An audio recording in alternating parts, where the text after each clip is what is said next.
Bonjour à toutes et tous, bienvenue dans ce rendez-vous avec l'information internationale. Voici certains des titres que nous développons ce jeudi. L'Union européenne a été créée pour emmerder, je cite, les États-Unis.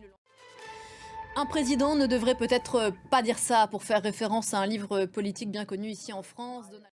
Donald Trump qui a opposé une fin de non-recevoir aux demandes répétées de Kiev et de ses alliés alors que Volodymyr Zelensky est attendu à Washington demain. Des États-Unis qui connaissent une inquiétante résurgence des cas de rougeole, 130 recensés depuis le début de l'année dans les États du Texas et du Nouveau-Mexique principalement. En cause, une défiance, une méfiance grandissante à l'égard du vaccin, assumée y compris au plus haut sommet de l'État. Un mineur en est mort ces derniers jours. C'est rarissime. Juliette Lafont. Dans l'actualité au Proche-Orient, 4 cercueils, 600 prisonniers, les chiffres de la nuit.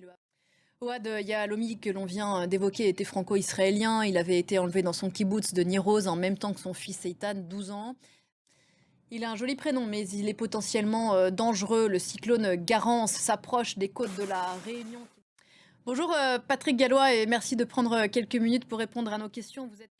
Que sait-on de la puissance de Garance? Alors, c'est un cyclone qui est devenu donc un cyclone intense, hein.